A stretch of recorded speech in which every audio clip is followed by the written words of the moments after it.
Rain fell on the broken road, washing the dust into black streams. Neon signs flickered above empty shops, buzzing weakly, as if the whole city was tired of living. The smell of rust, smoke, and garbage filled the air. Shadows moved in the corners, where people hurried past, their eyes never stopping, their hearts never caring. In the middle of that forgotten street sat a girl. She was not human. Her skin was covered in dirt, her hair tangled, her thin arms hugging her knees. She looked small, fragile, and lost. Her glowing alien markings were hidden under layers of mud, and her face was lowered so no one could see. Her tears. People called her many names as they passed. Dirty. Unclean. Trash. Some threw stones near her feet just to see her flinch. Others crossed the street, as if even standing near her would stain their clothes. She did not fight back. She did not even look at them. She just sat there shivering in the cold rain, waiting for the night to swallow her whole. No one wanted her. No one would ever help her.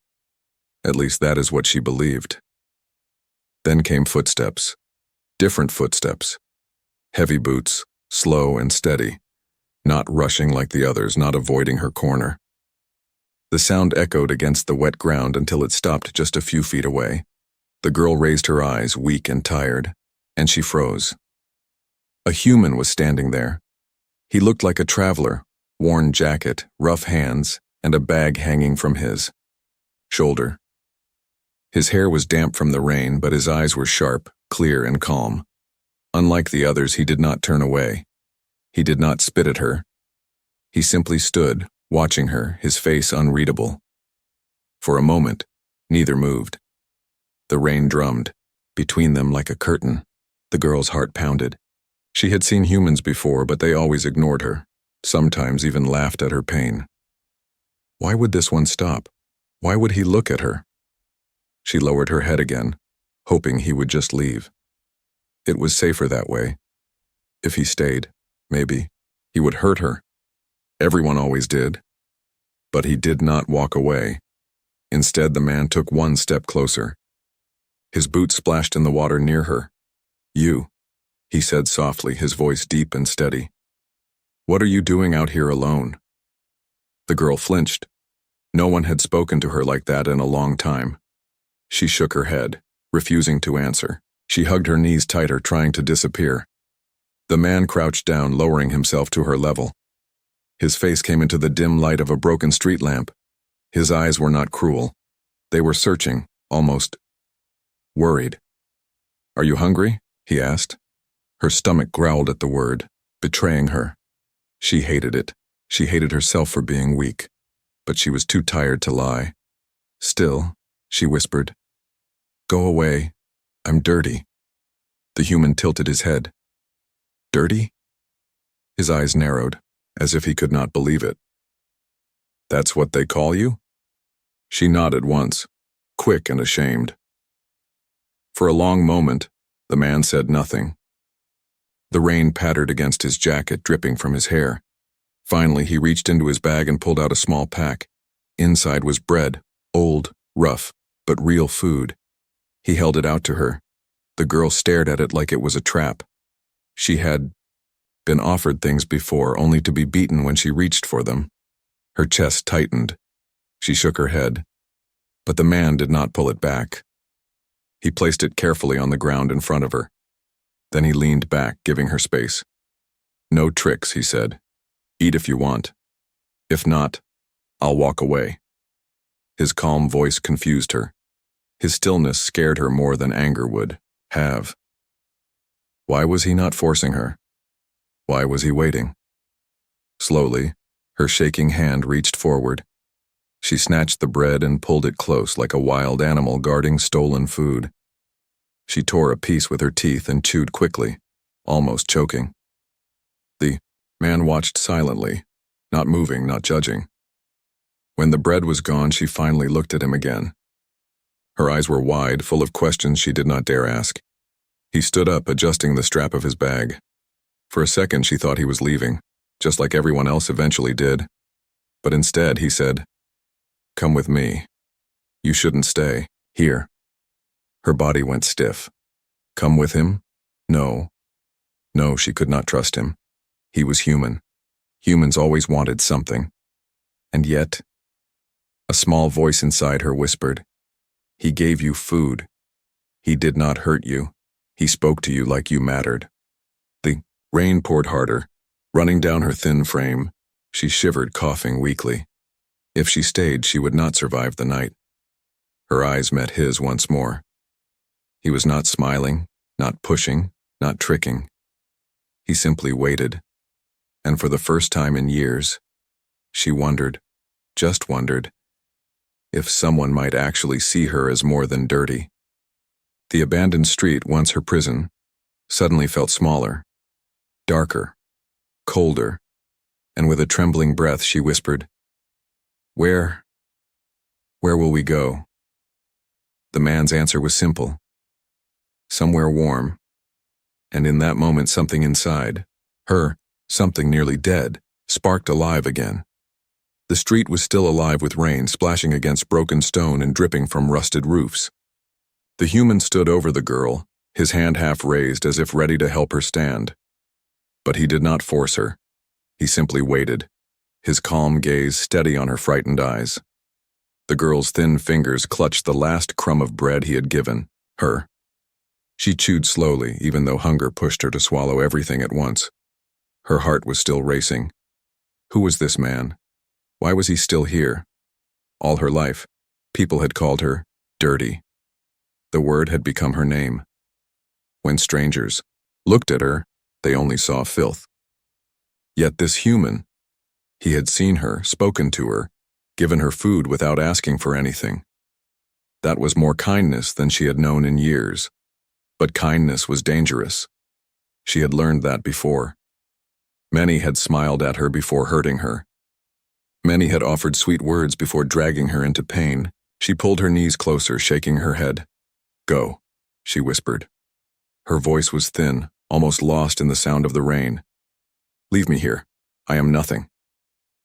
The human's jaw tightened. He crouched down again, his eyes level with hers. "You are not nothing," he said firmly. His tone was quiet, but there was steel inside it, like he was telling a truth he would not allow her to deny. She turned her face away. She wanted to believe him, but belief was dangerous too. The man let out a slow breath. Then he made his choice. He reached into his coat and pulled out a long, weathered cloak. Without asking, he draped it gently over her shoulders. The fabric was heavy and warm, carrying the faint smell of leather, smoke, and something she could not name, something safe. The girl froze under its weight. Nobody had ever covered her before. People only stripped her of dignity, never gave it. She looked up at him with wide eyes, confused. "Stand," he said. "You'll freeze out here." Her legs trembled. She wanted to refuse. She wanted to stay where she was in the corner of the abandoned street, because at least the pain there was familiar. But her body was weak, and the warmth of the cloak made her remember things she had tried to forget. Comfort, safety, home. Slowly, painfully, she tried to rise. Her knees buckled and she nearly fell. But before she hit the ground, strong hands caught her. The human's grip was firm, steady, careful. He lifted her as if she weighed nothing. She gasped. No one had touched her like that before. Without cruelty, without disgust. Her heart raced faster. Fear and hope collided inside her chest, making her dizzy. "Why?" she whispered, her voice cracking. "Why are you helping me?" The man looked down at her, his expression unreadable. "Because no one else will." The answer struck her like a storm. It was so simple, yet so heavy. She could not look away from his eyes. They did not hold pity. They did not hold mockery. They held something she had not seen in anyone for years. Conviction. As he helped her walk down the wet street, whispers followed them. Why is he touching her? That human must be mad. She's cursed. Dirty. The girl's chest tightened at the words. Her eyes filled with tears. She wanted to beg him to let her go, to save himself from their hate. But the man did not even glance at the crowd. His steps were steady, his face calm. Every whisper was a knife, but he carried her anyway. At the end of the street, they reached a narrow path leading out of the ruined district. Broken lamps lined the way, casting sickly light over the cracked pavement. The girl looked back one last time. The abandoned street that had been her cage for so long seemed to shrink behind her. She had been left there to die. And now, somehow, she was leaving it alive. But fear still clung to her. As the human guided her forward, her voice shook. "Where are you taking me?" "Somewhere safe," he replied. She wanted to believe him. She wanted to trust those words. But trust had betrayed her before. She bit her lip, silent, her eyes darting to the shadows, as if danger might leap out at any second. The man noticed. Her fear. He slowed his pace, adjusting his hold so she could walk with less pain. "Listen," he said, his tone softer. "I don't know your story. I don't know what they did to you. But I know this. You shouldn't be left in the dirt, to die. Not while I can do something about it." Her throat tightened. No one had ever spoken like that for her, not once. The rain eased, leaving the air cool and damp. Her body still trembled, but she was not shivering from the cold anymore. She was shivering because, for the first time in years, someone had made a decision for her. Not against her, not to hurt her, but to save her. It terrified her. It gave her hope. Both were equally dangerous. As they walked further, the girl whispered again, almost too quiet to hear. What if I really am dirty?" The human stopped. He looked down at her, his eyes steady in the dim light. "Then we wash it away," he said simply. And with those words, his decision was complete. The city grew quieter as the human led the girl away from the abandoned street. The glowing signs and angry whispers faded behind them, leaving only the sound of dripping water and the crunch of broken glass under their feet. The girl's small body shook with each step. She clutched the cloak he had given her, holding it tight like a shield. Her mind was torn between two voices, one whispering that he was different, that maybe he meant no harm, and the other reminding her of every betrayal, every cruel hand, every fake kindness she had suffered. She wanted to trust him, but trust was a door she had long ago locked. The human seemed to sense her fear. He did not drag her forward. He walked beside her, his steps steady, his hand lightly supporting her, arm but never gripping too tightly. He gave her space as if showing her that he would not force her. After some time, they reached a narrow shelter between tall buildings. The metal door creaked as he pushed it open. Inside was a small, dimly lit room. A single lamp flickered weakly. There was an old bed in the corner, a table, and a heater humming softly. It was no palace, but compared to the cold streets, it was another world. The girl hesitated at the doorway, her body frozen. Her eyes darted around the room, searching for hidden traps, chains, or signs of danger. The man noticed her hesitation. He stepped inside first, setting his bag on the table. Then he looked back at her. "You're safe here, no one will bother you." His voice was calm, but she could not believe words alone. She stayed at the door, her knees weak. The human did not argue. He walked over to the heater, adjusting it so the warmth spread through the room. The soft wave of heat reached her face and her body betrayed her. She stepped inside, just one small step. The man gave a faint nod, like he understood how much effort that one step had taken. "Sit," he said, pointing at the chair near the table. She looked at it, then at him. Her legs trembled. Slowly, she walked forward and sat down, curling into herself. Her eyes stayed fixed on him, every movement he made pulling at her fear. From his bag, he pulled out another piece of bread, a small can of dried fruit, and a bottle of water. He set them on the table and pushed them toward her. "Eat slowly. This time," he said. Her lips pressed tight. She remembered how her stomach had burned earlier when she ate too fast. She wanted to grab everything, to swallow it all before he changed his mind. But something in his tone made her pause. It wasn't an order. It was advice, like he actually cared if she got sick. Her thin fingers picked up the bread. She broke it gently, nibbling small pieces. She glanced up at him, expecting anger for eating too little. But he only leaned back against the wall, watching, quietly. Silence filled the room, broken only by the sound of her chewing, and for the first time in a long while silence did not feel dangerous. When she was finished, she whispered, "Why?" The man raised his eyebrows. "Why what?" "Why help me?" Her voice cracked and her eyes lowered. "No one ever. No, one stays. They call me dirty. They say I don't deserve food, don't deserve to live." The human's face hardened. He crossed his arms, thinking. People are cruel. They find someone weaker and break them to feel strong. His eyes softened, locking on hers. But that doesn't mean they're right. You deserve food. You deserve life. That's all there is to it. Her throat tightened. She wanted to cry, but tears had always been a weakness used against her. She held them back, biting her lip. The man didn't press her.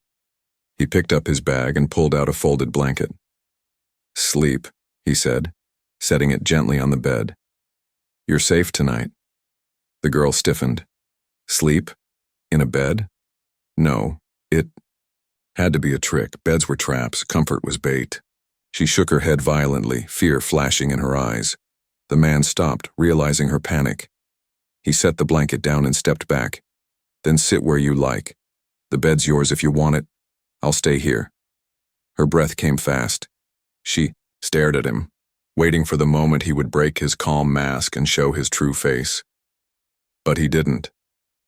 He simply pulled a chair to the far side of the room and sat down, leaning against the wall. Minutes passed. The heater hummed. The lamp flickered. The girl slowly realized he wasn't going to force her. Her legs, weak and shaking, carried her to the bed. She didn't lie down fully. She curled on the edge, the blanket clutched in her arms. She didn't close her eyes completely. Still, warmth wrapped around her. The first warmth in years. She dared to whisper, so quiet he almost didn't hear. "If I sleep, will you still be here?" The man's eyes softened. "Yes," he said. "I'll be here." Her chest ached. A fragile piece of trust, small but real, broke through the walls around her heart. For the first time, she let her eyes close. The darkness was not filled with fear. It was filled with the quiet sound of a human's steady breathing across the room. And for the first time, she dreamed of hope. The night stretched long, but for the girl it passed differently than any before. She woke several times, expecting the human to be gone, expecting cruel laughter, expecting pain. But every time her eyes opened, he was still there, sitting in his chair, arms crossed, head bowed slightly in rest, yet always near. When morning came, pale light slipped through the cracks of the window. The heater hummed softly, filling the room with gentle warmth. The girl lay still, wrapped in the blanket, almost afraid to move in case it was all just a dream. But then she smelled something. Warm bread heating on the metal plate above the heater. Her stomach growled loudly and she pulled the blanket tighter in embarrassment. The man looked up. His eyes were calm, not mocking. He broke the bread in half, handing a piece to her. "Eat." She hesitated, but hunger was stronger than fear. She ate slowly, remembering his warning from before. He gave her water after, watching her carefully, as if making sure she would not get sick. When she finished, she looked at him with wide, uncertain eyes. No one had ever cared if she ate properly. The man stood and stretched, his movements slow and steady, showing no rush. Then he pointed to a narrow door at the back of the shelter. "Come," he said. Her heart skipped. Fear flooded her veins. "Where?" He walked to the door and opened it. Inside was a small room with cracked tiles and an old metal pipe. Steam drifted faintly from it. The girl froze. She had seen such places before, but never for herself. She remembered how others laughed, saying someone like her was too filthy for even water to fix. She stepped back, shaking her head. "No, I can't." The man's voice was calm. "It's just a shower. Hot water. You'll feel better. Hot water." The words felt unreal. She had bathed once long ago when she still had a family. Before everything was taken. Before she was branded dirty. Her hands trembled. No. They will laugh. They will say, "No one will laugh," he interrupted firmly. His eyes locked on hers, steady and unyielding. "No one else is here, just you and me, and I will not look." The girl blinked. "Not look?" She tilted her head, confused. Most men, most people always wanted to look, to take, to strip away her dignity. But he spoke as if her dignity mattered. He stepped aside, giving her space. "The water is yours. Take as long as you need." For a long time she stood frozen. Her heart raced. Her mind screamed not to trust. But the cloak on her shoulders was still warm. The bread in her stomach was still real. And his eyes carried no hunger, no cruelty, only quiet truth. With trembling steps, she moved toward the bathroom. She slipped inside, shutting the door. Her hands shook as she turned the rusty handle. At first, nothing happened. Then, with a loud groan, the pipe released water, hot, steaming, alive. It poured over her hands and she gasped. It had been so long. She stepped under the stream. The water struck her thin frame, washing away the layers of dirt. Mud streaked down the drain, carrying pieces of her past with it. She closed her eyes, letting the heat sink into her bones. For the first time in years, she felt clean. Her alien skin began to show its true form beneath the grime, pale blue with faint glowing patterns running along her arms and shoulders. The markings had been hidden for so long, even she had forgotten their beauty. They glimmered faintly under the steam, like starlight across her body. She touched her skin, staring in disbelief. She was not dirty. She had never been dirty. She had been buried under lies, under shame, under cruelty. And now the truth was surfacing. Tears mixed with the water on her face. She covered her mouth, choking back sobs. Outside, the man sat silently, waiting. He did not move, did not speak, giving her time. Minutes passed, then more. Finally, the girl stepped out, wrapped in a towel she had found. Her hair was wet and clung to her face, but her skin shone, clean and marked with glowing lines. She looked different, no longer a broken shadow, but someone reborn. The man glanced up. His eyes met hers for only a moment, then turned away quickly, respectfully. "Better?" he asked, his voice steady. She clutched the towel tighter, her face burning. No one had ever looked away from her. No one had ever treated her with such careful respect. Her throat ached. She wanted to answer, but the words were heavy. Finally, she whispered, "Yes." The human nodded once. He did not stare. He did not comment. He simply handed her clean clothes from his bag, plain but warm. "These should fit. Keep them." Her fingers shook as she accepted them. She could barely breathe. For the first time since she had been cast out, she felt like a person. She sat on the bed, her damp hair falling over her shoulders, staring at him in silence. Questions swirled in her mind. Why was he doing this? Why did he care? What did he want? But another thought pushed through, louder than the rest. If he meant to hurt me, he already could have. For the first time, trust did not feel like death. For the first time, she began to believe. The room was quiet, filled only with the low hum of the heater and the faint drip of water from her damp hair.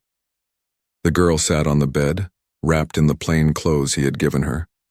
The fabric was soft compared to the rags she once wore, and it felt almost strange against her skin, like something she did not deserve. She kept her eyes low, avoiding the human's gaze. Her fingers clutched the edge of the blanket. Her glowing markings pulsed faintly along her arms, betraying her emotions. They had not glowed in years. The man noticed but said nothing. He sat on the chair across from her, arms resting on his knees, waiting. He had learned quickly that silence was safer for her than too many questions.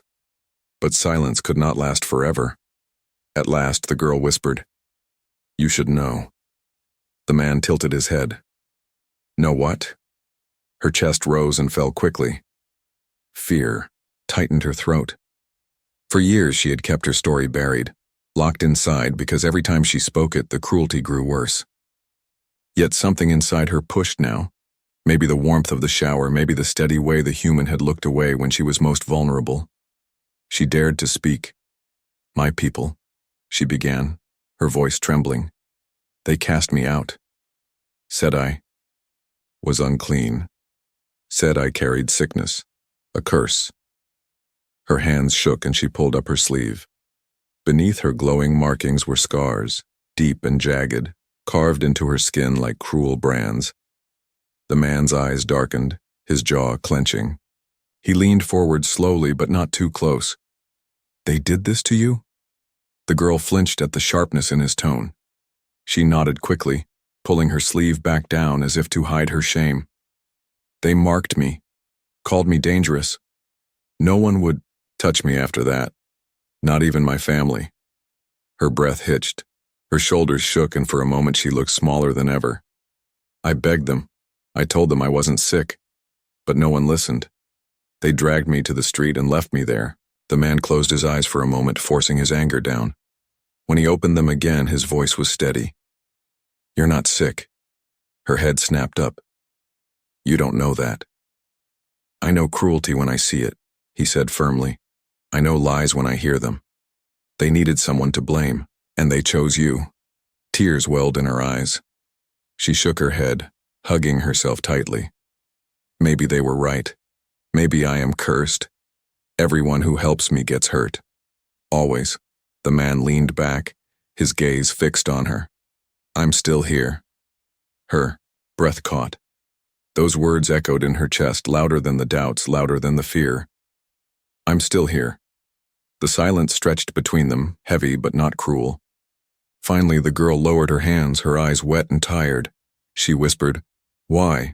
Why risk yourself? Why not leave me like they did? The man's expression softened, but his voice was strong. Because you are not what they say. Because you deserve better. And because walking past you on that street would have made me less than human. The girl's lips parted, but no words came.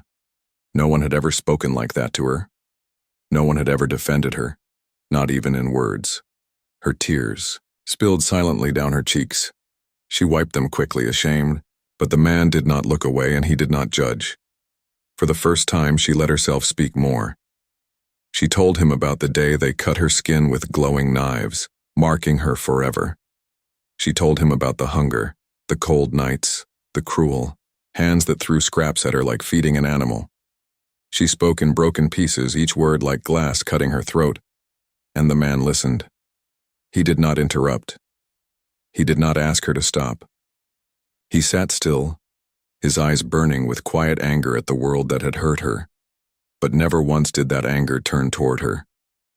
When she finished, she felt hollow, drained, but also lighter, as if a weight she had carried for years had shifted, just enough for her to breathe again. The man stood and walked to the table. He picked up a small flask of water and set it gently in her hands. Drink, he said softly. She obeyed, sipping slowly. Her eyes lifted to his face, searching. Do you hate me now?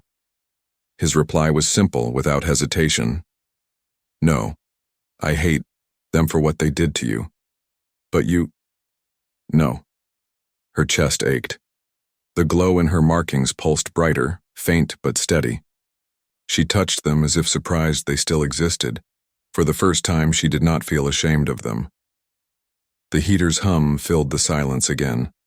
The girl wrapped herself tighter in the blanket, her eyes heavy with exhaustion. But this time, she was not afraid to close them. As she drifted, she whispered, Thank you. The man leaned back in his chair, watching over her as her breathing slowed. His jaw tightened, his fists curled slightly. He had made a silent promise to himself that night.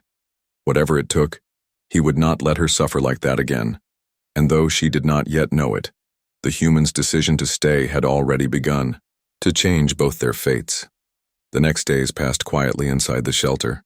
For the girl, each hour felt strange, Strange because no one shouted at her, no one threw stones, no one called her dirty. The human gave her food, space, and silence. Slowly, she began to sit without fear, to eat without rushing, even to sleep without waking in panic. Her glowing markings became brighter each day. Once hidden under dirt and shame, they now shimmered faintly on her arms like soft threads of light.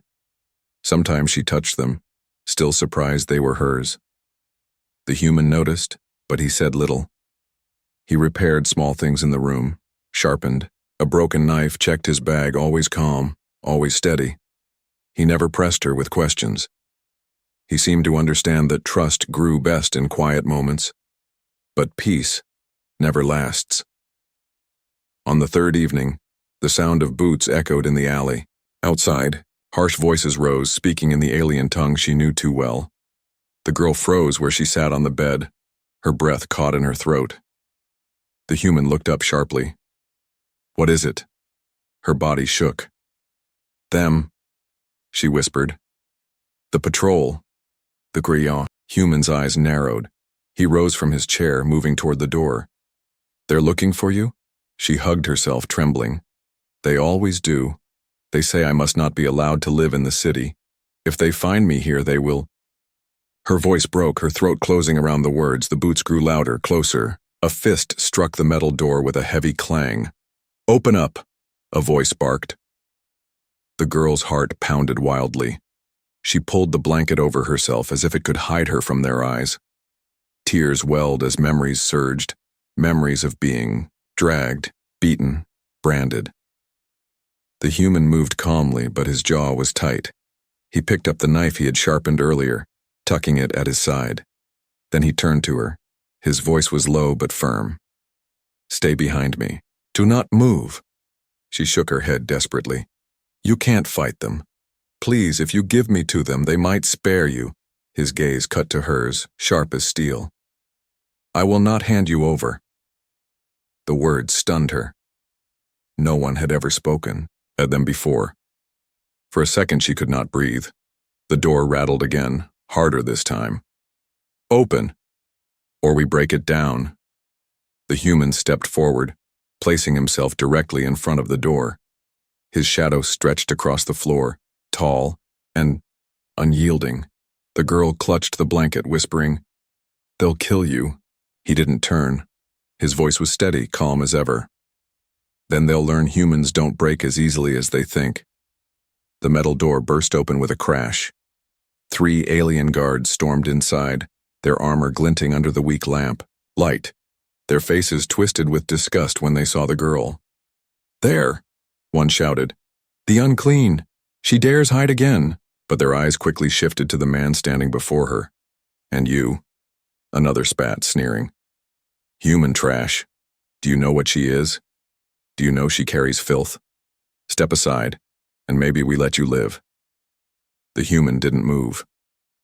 His arms hung loose at his sides, but his stance was solid, his eyes locked on them like stone. "She stays." The guards laughed harshly. "You protect that thing?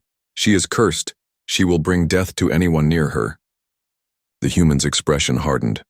"The only curse here is your cruelty." The laughter died. The guards' faces twisted in anger. The first raised his weapon, a short, crackling blade of energy. The girl gasped, covering her mouth with both hands. She wanted to scream, to beg him to run, but her voice was trapped in her chest. The human's hand slipped to his knife. He didn't flinch. He didn't step back. He was one man against 3 armed soldiers, but his eyes burned with a fire that froze them for half a second. Then the fight began. The first guard lunged forward, swinging the energy blade. The human ducked low, driving his knife upward. The blade missed, sparking against the wall while his knife cut across the alien's arm. The guard shouted, stumbling back.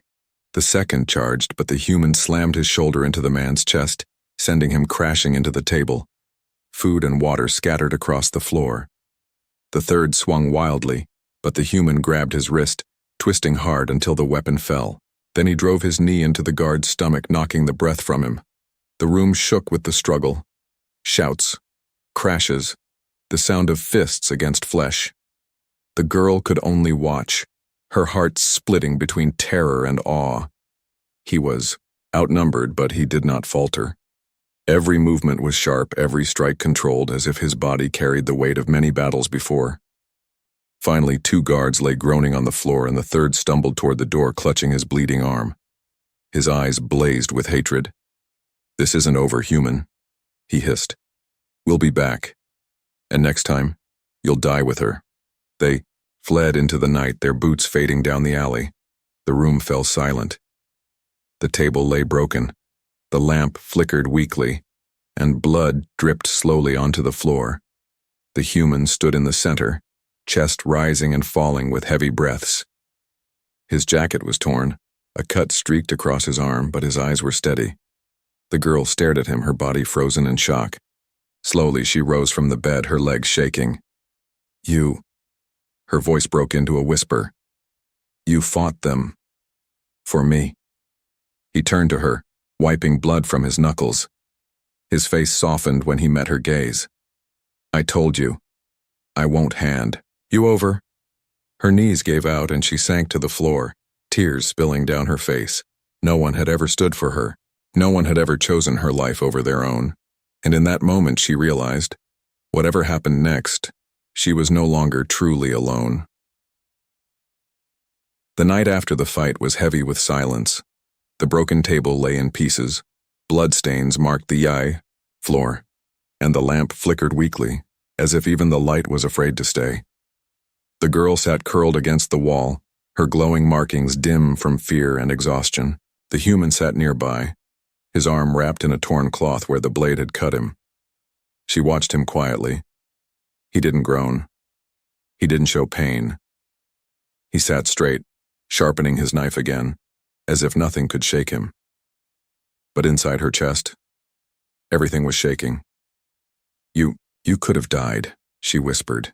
His eyes flicked up to hers, calm, steady, unshaken. "Maybe. But I didn't." Her fingers clenched around the blanket. "Why? Why do this? Why fight them? They'll come back. They'll bring more. You'll suffer because of me." The human set the knife down.